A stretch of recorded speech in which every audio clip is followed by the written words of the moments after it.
अब हजारों साल बाद जब यहां पर भी खुदाई होगी तो भारत के इस शहर को भी ऐसे ही कहा जाएगा कि यहां पर भी काफी पहले एक सभ्यता हुआ करती थी। नमस्कार दोस्तों, आपका स्वागत है गुरुकुल शिक्षा में।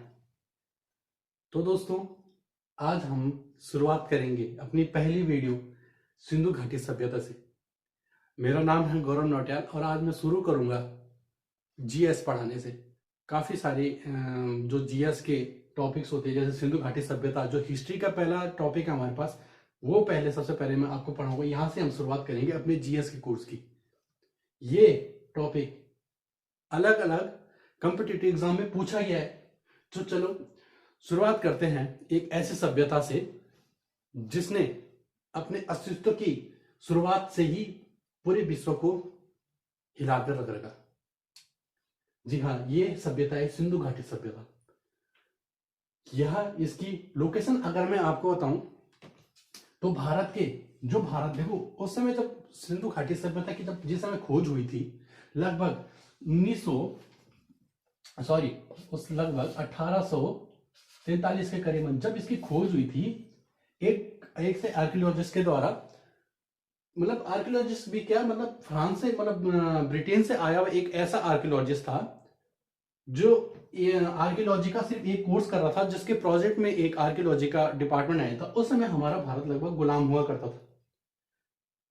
जिसने इसकी प्रोजेक्ट की शुरुआत करी थी, जहां पर से अस्तित्व में आने लगा था, कौन? सिंधु घाटी सभ्यता जहां से अस्तित्व में आने लगा था, वो उसका नाम था चार्ल्स बेसन। ये छात्र था, ये जो छात्र था, यहां इसने शुरुआत की थी ब्रिटेन से आकर यहां पर अपने पुरातत्व खोज को शुरू करने के लिए, जहां पर से इसने खोज करी थी आज के टाइम के कराची से लेकर ऊपर जम्मू कश्मीर की तरफ जाते हुए किसी शहरों की। अब जब यहां पर ये खोज करने लगता है तो इसे कुछ विचित्र चीजें दिखाई देती हैं। जो विचित्र चीजें यहां पर थी वो था एक पुराना शहर। अब वो विचित्र चीजें कैसे दिखाई दी, वो इस तरह से जानते हैं। जब यहाँ पर इन्होंने लोगों के घर देखे, जो आसपास आदिवासी लोग रहते थे उस समय, ये करीबन बात हो रही है आपकी 1843 की, जब यहाँ पर के लोग रहते थे, तो जब इसने लोगों के घर देखे तो ये उन लोगों के घर से बहुत आश्चर्यचकित हुआ। कैसे?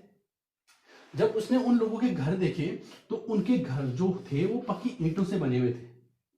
किस तरह की ईंट? ऐसी ईंटें थी जो आधुनिक ईंटें थी, जो वो ब्रिटेन वाले जो उस समय के हाई लॉर्ड कमांडर हुआ करते थे, जिन्होंने पूरे विश्व पे एक टाइम पे अपनी विजय प्राप्त कर ली थी, ऐसी चीजें थी। और ऐसी ईंटें भी नहीं थी, वो खांचे युक्त ईंटें थी, जो बनाना बहुत मुश्किल था उस समय के कारखानों में। खांचे युक्त ईंटें, उन ईंटों को कहा जाता है जब एक ईंट अपना खांचा, मतलब पजल जैसा रूप दूसरे ईंट के अंदर डाल दे। इस तरीके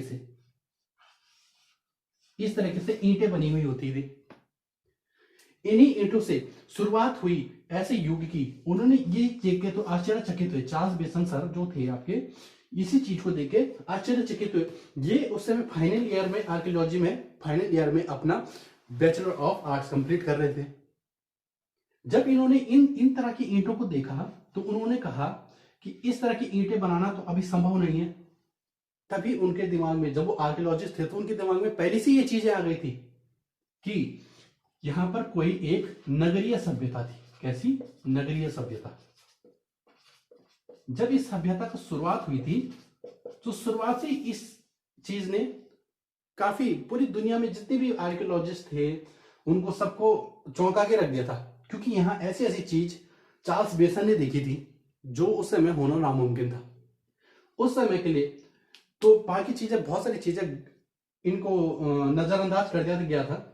बहुत सारी चीजें ये नजरअंदाज कर दी गई चार्ल्स बेसन को, मतलब जैसे मानते हैं ना कि ये शुरुआत की खोज में ही चल रहे थे। कहां से? ब्रिटेन से आए थे शुरुआत की खोज में, इस सभ्यता की खोज अपने प्रोजेक्ट के लिए मिल गई उनको एक सभ्यता। तो अगर कोई आर्कियोलॉजी, कोई प्रोफेसर वगैरह थे, वो बोल रहे थे कि हम तो इतने टाइम तक बीच में घूमे, हमें तो कोई सभ्यता प्राप्त नहीं हुई। तो उसके बाद जब इन्होंने शुरुआत करी यहां देखने की, तो उन्हें ज्यादातर कुछ घर मिले नहीं, उनको नॉर्मल घर मिले यहां आके। तो उन्होंने उसका जो दिया हुआ जो आर्टिकल पब्लिश हुआ था 1843 में, जो ब्रिटिश अखबार था, जब वो यहाँ पर पब्लिश हुआ था तो उसमें ऐसी सी बातें लिखी गई थी कि एक नगरीय सभ्यता है, सबसे दुनिया की सबसे पहली नगरीय सभ्यता। और आपको तो ब्रिटेन वालों का जो हमारे यूरोपियन थे उनका नेचर पता था, वो कभी भी पहली चीज किसी दूसरे देश को नहीं देना चाहते थे। वो चाहते थे कि अगर पहली नगरीय सभ्यता थी वो भी ब्रिटेन में ही बसी हुई थी। वो ये चाहते थे, वो ये दर्शाना चाहते थे अपनी हिस्ट्री की बुक में, वो हमको ये पढ़ाना चाहते थे। तो यहां पर देखो, जब इन्होंने शुरुआत करी थी ना इस शहर की, तो उन्होंने देखा था कि ऐसे तो कुछ हमको सबूत मिल नहीं रहे। तो इस बच्चे ने कहा देख लिया भाई, जो अपने लास्ट ईयर में जो अपने प्रोजेक्ट में उसने एक सभ्यता ढूंढ ली, तो उन्होंने इसके आर्टिकल को ज्यादा ध्यान नहीं दिया। अब जब इसके आर्टिकल को यहाँ पर सिरे से नकार दिया गया यहाँ पर कि ऐसी कोई सभ्यता हो ही नहीं सकती, उसके बाद से मतलब नकार ऐसे दिया था जैसे इग्नोर मार देता ना एक छोटे बच्चे को। जैसे एक घर का कोई छोटा बच्चा होता है, अगर वो कोई एडवाइस दे रहा हो ना तो उसकी एडवाइस को नजरअंदाज कर दिया जाता है कि क्या बोले, छोटा बच्चा है क्या बोलेगा ये, ऐसे ऐसे करके इसको भी नजरअंदाज कर दिया। पर उन्हें क्या पता था कि बच्चा बहुत बड़ा हो चुका है। तो अब आगे जाके जब टाइम आया अपने एम्पायर को आगे बढ़ाने का, तो यहां पर देखो ध्यान रखना, ये जो कराची वाला इलाका है ना, ये कराची वाला इलाका जो अभी पाकिस्तान में, उस समय पाकिस्तान, भारत, अफगानिस्तान ये सब एक थे। उससे पहले तो ये पूरा इलाका भारत का एक ही था, जिसे हम अखंड भारत के नाम से जानते थे। अखंड भारत में तो आपका म्यांमार भी आता था, बर्मा भी आता था, सब जगह आता था। इसके बाद जब यहाँ पर से अपना व्यापार बढ़ाने के लिए, यहाँ पर क्या होता था, कराची में इनके पोर्ट बने रहते थे, इनका व्यापार बढ़ाने के लिए इनके पोर्ट बने रहते थे। कराची में जब यहाँ पर इनके हुआ थे तो सामान ले जाने के लिए यहाँ पर पटरियां खोदी गई। कहां से, कराची से पंजाब को लेकर और जम्मू कश्मीर जो कश्मीर वाला इलाका है, यहाँ पर पटरियां खोजी जाने लगी। जब पटरियां खोजी जाने लगी तो उसके लिए खनन शुरू हुए। अब खनन शुरू होते होते उनको पटरियों के खनन से वापस से यही ईंटें मिलने लगी जो पहले इनके घर में यूज होती थी। कहां, यहाँ आसपास के लोगों के घर में यूज होती थी। देखो, अगर इन लोगों को जो बाद में आर्कियोलॉजिस्ट चार्ल्स बेसन के आर्टिकल पढ़ने के बाद जो यहाँ आए थे इस सभ्यता की खोज में, वो जानबूझ के बताना भी नहीं चाहते थे, वो एक दर्जा नहीं देना चाहते थे एक हिसाब से कि मतलब कोई दूसरी सभ्यता, मतलब किसी पहला नाम किसी और देश के नाम पे आ जाए, पहली चीज किसी और देश के नाम पे आ जाए। तो उसके बाद जब यहाँ पर से आपकी रेलवे लाइन बिछने लगी, कहाँ की तरफ, कराची से लेकर पंजाब की तरफ रेलवे लाइन बिछने लगी, क्योंकि व्यापार बढ़ाना चाहते थे। लाइन बिछाते समय तो जब उनका उत्खनन हुआ तो उत्खनन के अंदर से फिर वापस से यही ईंटें आपको फिर से मिलने लग गई। तो यहाँ पर जब रेलवे की पटरियां बिछने लगी तो यहाँ पर उस समय के इंजीनियर जो थे बार्टन बंधु, कौन थे, बार्टन बंधु। अब ये इसके करीबन कितने साल बाद की बात है, ये करीबन 10 साल बाद की बात है। ये 1853 में लगभग यहाँ पर कराची से पंजाब की तरफ पटरियां बिछने लगी। जब ये पटरियां बिछ रही थी तो उसी टाइम कौन इसके इंजीनियर थे, बार्टन बंधु। कौन थे, बार्टन बंधु, बार्टन ब्रदर्स बोलेंगे जिसको हम, जिसमें थे जेम्स और विलियम। ये दो भाई थे, ये दो भाई इस काम को संभाल रहे थे जो आपकी कराची से पंजाब की और क्या जाने वाली थी, पटरियां जाने वाली थी। इनको दोबारा से वही ईंटें मिलती हैं, वही खांची युक्त ईंटें मिलती हैं और ये फिर हैरान हो जाते हैं, लेकिन वो उस बात को ज्यादा ध्यान देते नहीं है। जब ये शुरुआत कर रहे थे ना तो 2-3 ईंटें इन्होंने क्या कर दी, संभाल के रख दी थी अपने पास, ताकि हम क्या करें, ऑफिस में लेकर जाके ऑफिस में ले जाए, इसको आर्कियोलॉजिस्ट के ऑफिस में ले जाए और पता करें कि कहीं ये बच्चा जो था ये सच तो नहीं बोल रहा था, जो उसको हमने कई टाइम पहले नकार दिया था। तो इनके बोलने पे इस ईंट को संभाल दिया जाता है, बाकी ईंटों से रेलवे की पटरियां बिछा दी जाती हैं, जो उस समय की सबसे पक्की पटरियां होती है, क्योंकि वो पक्की ईंटों में बनाई गई थी। काफी कच्ची ईंटें मिली, काफी पक्की ईंटें मिली।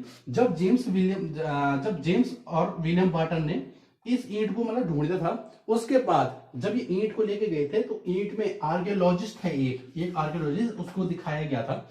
उस आर्कियोलॉजिस्ट का नाम था एलेक्जेंडर कनिंगम के नाम से वो फेमस थे। वैसे एलेक्जेंडर कनिंगम के नाम से वो क्या थे, वो फेमस थे। ये वही है, देखो एलेक्जेंडर कनिंगम के नाम से ना एक क्वेश्चन भी बनता है। ये क्या होता है, यूकेपीएससी में आया था उससे कुछ टाइम पहले कि एलेक्जेंडर कनिंगम मतलब ऐसा कौन सा व्यक्ति था जिसने भारत का पुरातत्व विभाग की खोज, मतलब आर्कियोलॉजी डिपार्टमेंट की शुरुआत करी थी। तो वो कौन थे, एलेक्जेंडर कनिंगम थे, एलेक्जेंडर कनिंघम, जिन्होंने 1861 को इंडियन आर्कियोलॉजी इंडियन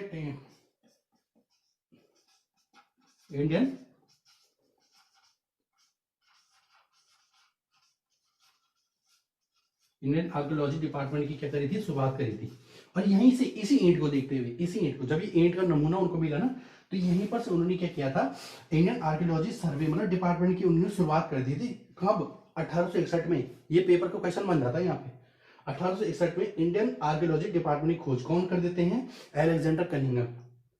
और वो ये भी बताते हैं उस समय का, जब इनको ध्यान में आता है तो वो इस एरिया का पूरा क्या कर देते हैं, मैप बनाने के लिए दे देते हैं। जिस जिस एरिया से हमको क्या मिली थी, ईंटें मिली थी, उस एरिया को अब एक ही जगह मिली था ना। देखो ये बहुत बड़ा एरिया था, कभी इस जगह पे मिल जाती थी, कभी इस जगह पे मिल जाती थी, अलग अलग जगह पे क्या मिल जाती थी, ईंटें मिल जाती थी। तो यहाँ पर क्या किया उन्होंने, पूरी जगह का क्या कर दिया, मैप बनाने के लिए दे दिया। और जब यहाँ लोग क्या करते हैं, मैप बनाते हैं, तो इनके पैरों तले मतलब एकदम से क्या खींच जाती है, जमीन खींच जाती है। तो जब अलेक्जेंडर कनिंघम ने मैप बनाने, कहां पर ये भारत और पाकिस्तान मैप बनाने के ऑर्डर दिए थे, तो उसके बाद पूरा पुरातत्व विभाग यहाँ पर जो इन्होंने 1961 में बनाया था वो हिल गया था। अब वो हिल क्यों गया था, मैं इसकी बात आगे बताता हूँ, क्योंकि बीच में बहुत मेन टॉपिक है। अब क्या हो जाता है, जो अलेक्जेंडर कनिंघम हो जाते हैं, इनकी तबीयत हो जाती है खराब। क्या हो जाती है, इनकी तबीयत हो जाती है खराब, और ये मामला फिर दब जाता है, जैसे 43 में दब गया था। 43 में दब गया था, फिर 10 साल लगे उसको आने में।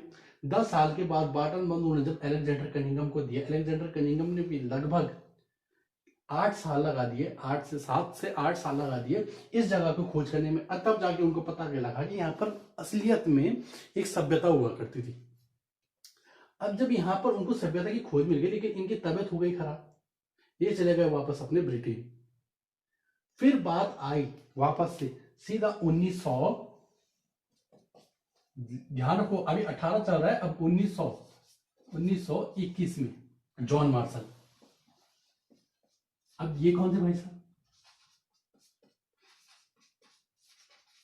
देखो जॉन मार्शल वो आदमी था जो भारतीय पुरातत्व विभाग का डायरेक्टर था। कौन था ये, इस विभाग का कौन था, डायरेक्टर था।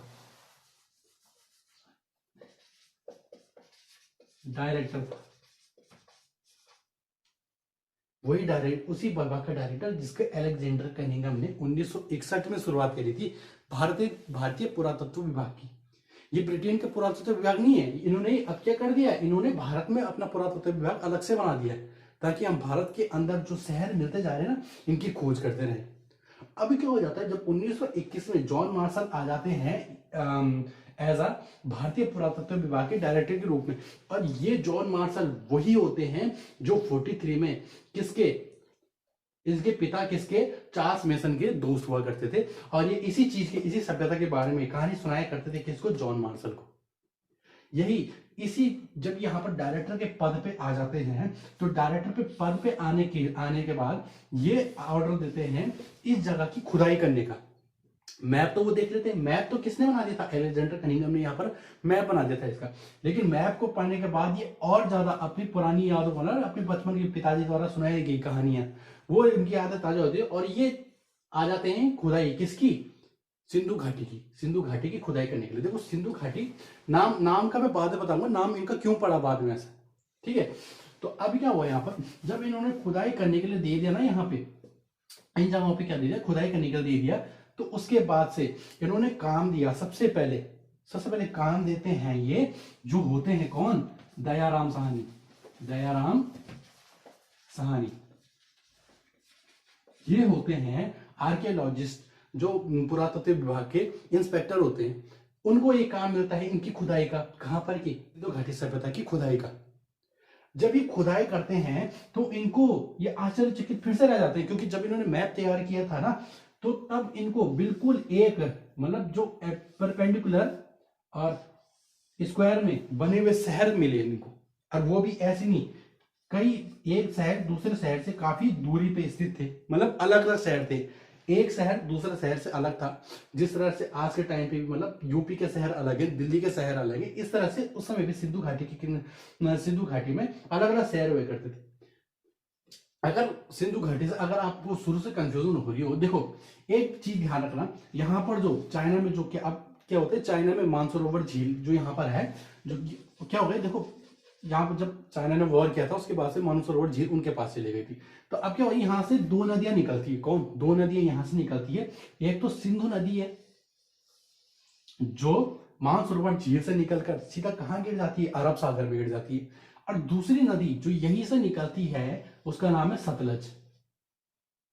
कौन सी नदी है, सतलज नदी। लेकिन वो नदी आगे जाके वापस से किसमें मिल जाती है, सिंधु में मिल जाती है। वो एक तरह से किसकी सहायक नदी है, सिंधु की सहायक नदी है। कौन, दूसरे नंबर पे सतलज, पहले नंबर पे तो कौन आई थी, सिंधु। अब मेन नदी को अब किसका नाम हम यूज करेंगे, इसमें मेन नदी का नाम तो यूज करेंगे हम, इसका मेन नदी का नाम यूज करेंगे। तो हमने नाम किसका दिया, सिंधु का ही नाम दिया, सिंधु सभ्यता का नाम।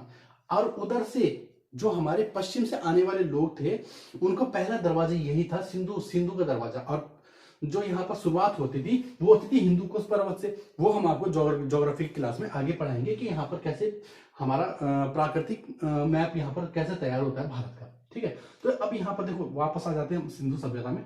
जब ये सिंधु नदी यहाँ पर आई थी तो इसके किनारे इनको बड़े बड़े शहर मिल जाते हैं। क्या मिल जाते हैं, सबसे बड़े बड़े क्या मिलते हैं, शहर मिलते हैं। लेकिन ये क्या करते हैं, सारे शहर यही नहीं ढूंढेंगे, दयाराम साहनी जी यही क्या करने करते, सारे शहर यही नहीं ढूंढते, ये केवल एक शहर ढूंढते हैं जिसका नाम क्या होता है, आपको तो वैसे पता होगा लेकिन फिर भी बता दो, आप इसका नाम होता है हड़प्पा। दूसरी चीज जो यहाँ पर पहली चीज आ गई, हड़प्पा। जब ये पहला शहर हड़प्पा मिला तो इस सभ्यता को, पूरी सभ्यता को नाम, सबसे पहले शहर मिलने वाला शहर कौन था, हड़प्पा था। इसी के नाम पे पूरी सभ्यता का नाम, एक नाम और दे देते हैं जो थी हड़प्पा सभ्यता। अब ये क्या थी, प्रथम नगरीय सभ्यता, ये नाम कहां से आया वो भी आगे चलते हैं। इसके बाद क्या होता है, जब ये क्या किस में कर देते हैं, देखो ये 1921 में कर रहे हैं, 1921 में। कौन थे ये थे इंस्पेक्टर। दूसरे इंस्पेक्टर बुलाए जाते हैं, दूसरे इंस्पेक्टर बुलाए जाते हैं। ये तो इनका तो काम चल रहा है, इनका लगभग ऊपर नीचे दाएं बाएं घूमने का काम चल रहा है ताकि खोज करते रहे। दूसरे नाम पे, दूसरे जगह पे आते हैं राखलदास बनर्जी।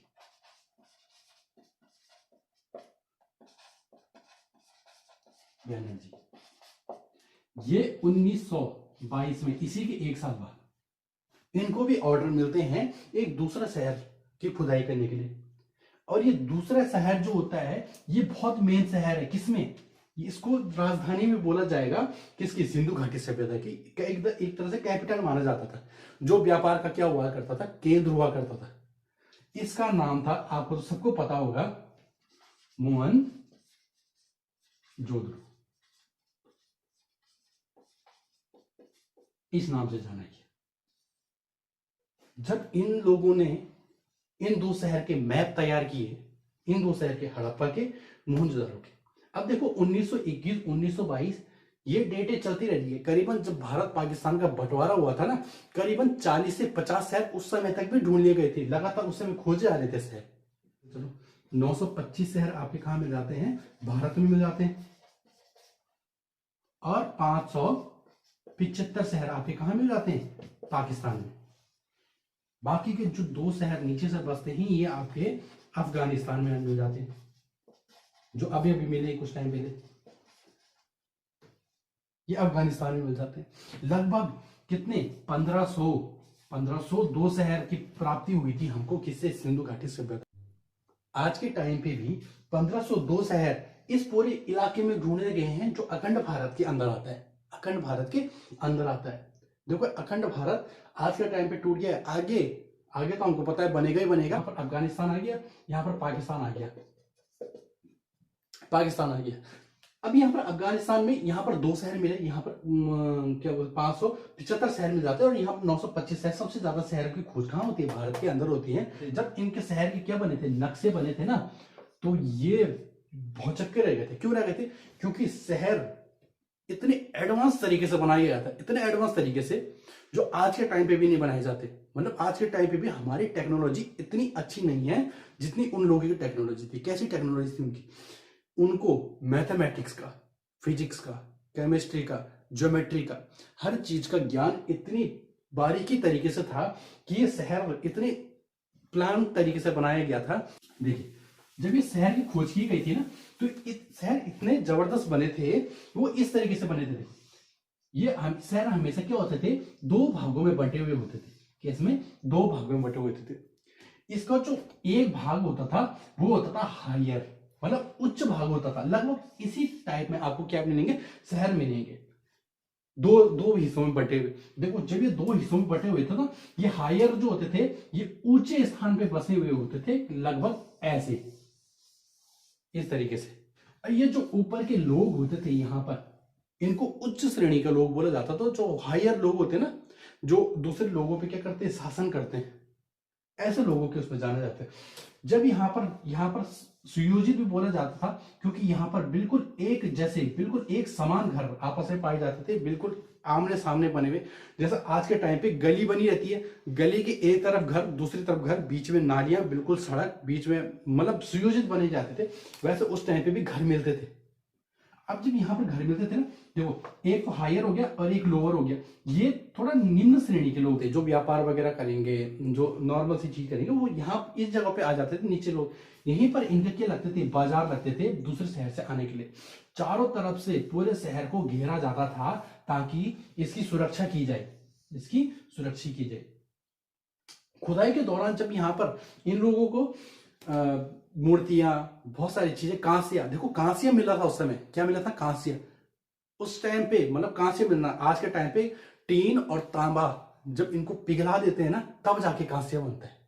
तो आप सोच सकते हो उनको केमिस्ट्री का इतना भयानक नॉलेज था कि वो उस समय के दो धातुओं को मिला के तीसरे धातु बना देते थे।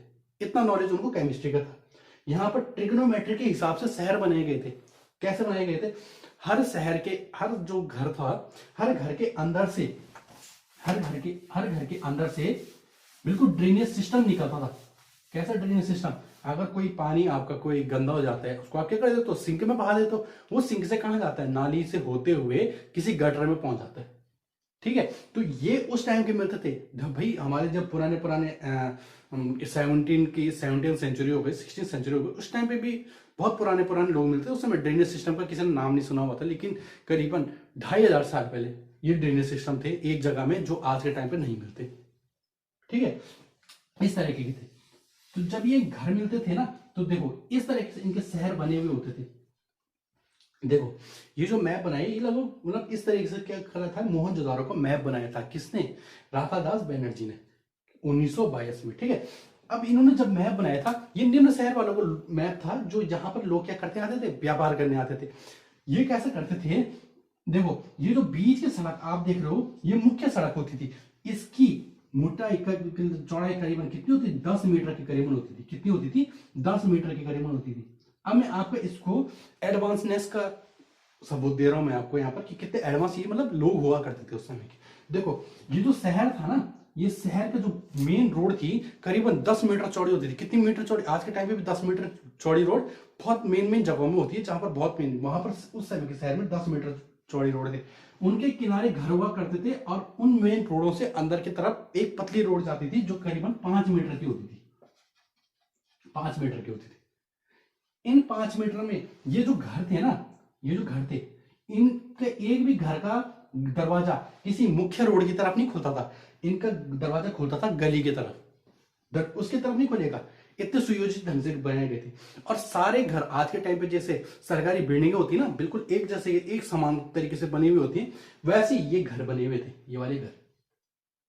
यहीं पर देखो, उसके बाद क्या करते, यहाँ पर बीच में, अब ये घर तो क्या करते, इनके दरवाजे कहाँ, गली की तरफ खुलते थे। और इन गली से, इन घरों के अंदर से जो ड्रेनेज सिस्टम था, वो इस मुख्य सड़क के जो किनारे में नालियां बनी हुई होती थी, उससे पानी मिलकर शहर के बाहर चले जाता था, जो गंदा पानी होता था। इतना जबरदस्त इनका ड्रेनेज सिस्टम था। तो क्या था ना, ये जो मोहनजोदड़ो था, सिंपल से लिख देता हूं, मोहनजोदड़ो था, ये जो शहर था ना, ये शहर एडवांस क्यों बोलते थे इसको, मतलब सबसे ज्यादा एडवांस क्यों? क्योंकि ये अपनी लिपियां बनाते थे। लिपियां तो मतलब जानते होंगे ना, लिखते हो, जैसे मैं लिख रहा हूं, आपको समझा रहा हूं। यहाँ पर मैंने कुछ लिखा हुआ है, आप पढ़ेंगे इसे, आपके समझ में आएगा। कुछ लिखा हुआ मतलब आपके दिमाग में कुछ वर्ड बनेंगे इनसे। ये चीजें क्या होती है, लिपियां होती है, जिनसे हमको क्या बोलते हैं, हम किसी की भावनाएं समझ सकते हैं किसी चीज पे लिख के। तो इनकी क्या मिल गई थी, लिपियां मिल गई थी। लेकिन लिपियां इनकी ऐसी थी ना जो आज तक डिकोड नहीं की जा सकी। लगभग ऐसे ऐसे ना ऐसे तरह के इनके पास क्या होते थे, वर्ड होते थे, ऐसे तरह के वर्ड होते थे इनके पास। ये इनके पास वर्ड होते थे ऐसे, जो आज तक के टाइम पे डिकोड नहीं किया जा सके।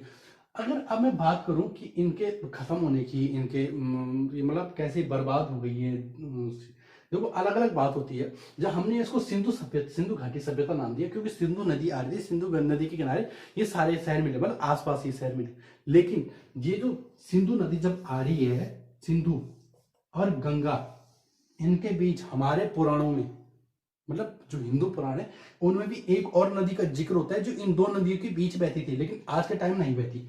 उस नदी का नाम था सरस्वती नदी, जो आज के टाइम पे जहां से निकलती वहीं विलुप्त हो जाती। इस नदी के किनारे, इस नदी के बीच में, मतलब सिंधु और सरस्वती के बीच में ही ये शहर बसे हुए थे। ठीक है, तो जब ये नदी, क्या पता ये नदी विलुप्त हुई, इस नदी में बाढ़ आई, ऐसी कुछ चीज हुई जो आपदा आई और इन दोनों शहरों को क्या कर दिया, डुबा दिया, अपने अंदर बस समा दिया इस कारण से। और उसके बाद ये दोबारा ये नदी कहीं दिखेंगी, इसकी केवल हमको आज के टाइम पे भी राजस्थान वगैरह में अवशेष दिखाई देते हैं, केवल अवशेष। सिंधु घाटी तो हम इसको बोलते हैं क्योंकि सिंधु घाटी, सिंधु नदी आज भी बह रही है, इसलिए इसके किनारे जब हमको यहाँ पर मिल जाते हैं तो हम इसको सिंधु घाटी सभ्यता बोलते हैं। लेकिन सरस्वती नदी, हम सरस्वती, देखो वहां पर लिखा हुआ मैंने, सरस्वती घाटी सभ्यता, ये घग्गर सभ्यता। घग्गर नदी, जो घग्गर दूसरा नाम है किसका, सरस्वती का, इसलिए इसको क्या बोलते हैं, बहुत पहले ये नदी भी बिल्कुल यहाँ पर सटीकता में हुआ करती थी, इसलिए इनको सरस्वती घाटी सभ्यता के नाम से भी जाना जाता था।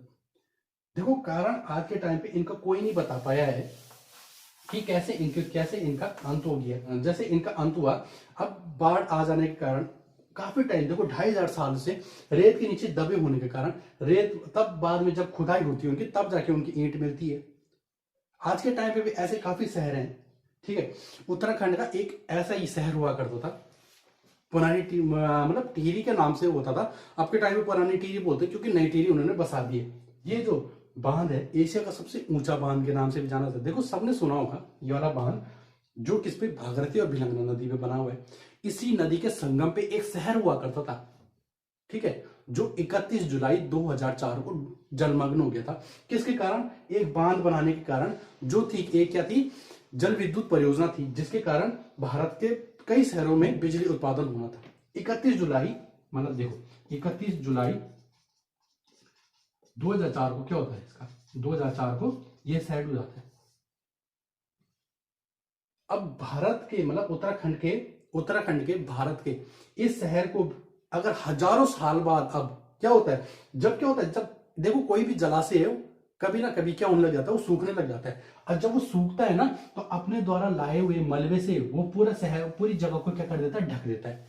आज के टाइम पे देखो करीबन 20 साल उस शहर को डूबे होने वाले हैं। और कई इलाकों में देखो पीछे, मतलब जो भागीरथी वाली तरफ होती है ना, वहां पर काफी जगह में क्या होने लगे, रेत आने लग गई। तो उसी जगह से, पूरी रेत से क्या हो गया, ये पहाड़ का पूरा हिस्सा ये ढक गया है। और इस जगह में क्या हुआ करता था, टिहरी हुआ करता था।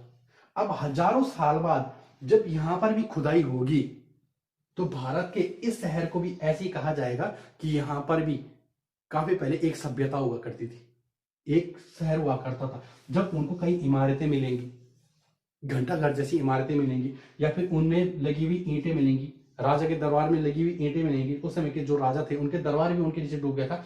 ऐसी चीजें जब उनको मिलेंगी, तो उस समय के लोग भी, जैसे आज के टाइम में सिंधु सभ्यता को हम आज 2500 साल बाद खोज रहे हैं ना, तो टिहरी शहर को भी जब 2500 साल बाद खोजा जाएगा, तो यहाँ पर भी लोग इस शहर को ऐसा ही कहेंगे कि ये सभ्यता भी बहुत पहले कोई एडवांस सभ्यता होती थी। क्योंकि आगे जाने वाले लोग जब अपने आप को एडवांस समझने लगते तो पुरानी जाति को पिछड़ा समझने लग जाते। जैसे हम समझते कि पुराने लोग बहुत पिछड़े होते, लेकिन पिछड़े नहीं होते थे, वो बहुत ज्यादा एडवांस होते थे। और एडवांसनेस का बात मैंने बता दी आपको कि किस तरह से एडवांस थे वो, जिसके टाइम के आज के टाइम पे एडवांस नहीं होते। उनके ड्रेनेज सिस्टम इतने खतरनाक थे, आज के टाइम पे भी देहरादून में ड्रेनेज सिस्टम बने नहीं, आज अब खुद रहे हैं।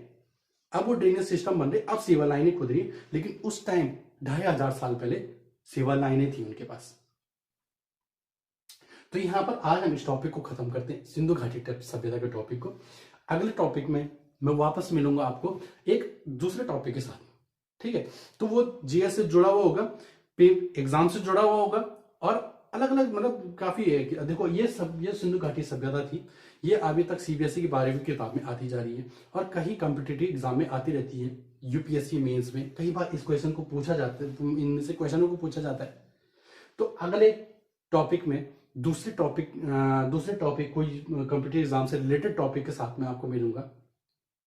उसके बाद आपसे मुलाकात होगी। जय हिंद।